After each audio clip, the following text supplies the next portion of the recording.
Good morning, fellowship family. My name is Tiffni, and this morning for Jumpstart, we will be looking over the book of Acts, chapter 14, verses 21 through 28.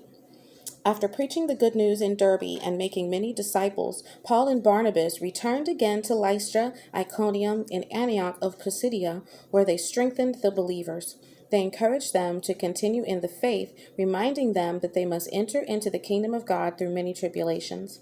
Paul and Barnabas also appointed elders in every church and prayed for them with fasting, turning them over to the care of the Lord, in whom they had come to trust. Then they traveled back through Pisidia to Pamphylia. They preached again in Perga, then went on to Italia. Finally, they returned by ship to Antioch of Syria, where their journey had begun, and where they had been committed to the grace of God for the work they had now completed.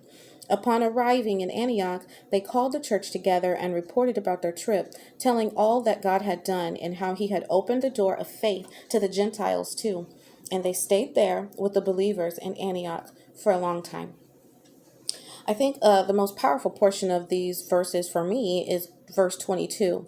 And it says, where they strengthened the believers, they encouraged them to continue in the faith, reminding them that they must enter into the kingdom of God through many tribulations. It can be really easy to have an expectation of minimal or no suffering when we are serving God, but this portion of scriptures is coming right after Paul was stoned, and he was stoned, and he just got up and went right back to preaching like nothing had really happened. And he probably had some turmoil in his heart about that. He probably had some thoughts about that, but that's not covered here. What we see recorded here is the fact that he just kept on going, is the fact that he didn't let anything interrupt the call of God on his life. And that doesn't have to just be centered around preaching. Whatever God has called us to do and gifted us to do, it then becomes our responsibility to remain obedient in spite of the fact that life can get in the way, that others can try to prevent us from doing what we're supposed to be doing, and that the enemy is resisting the destiny that God has put in our hearts.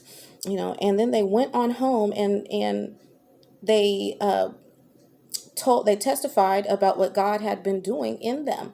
It was a powerful testimony that wasn't just about the win. It wasn't just about the suffering. It was a combination of the two things.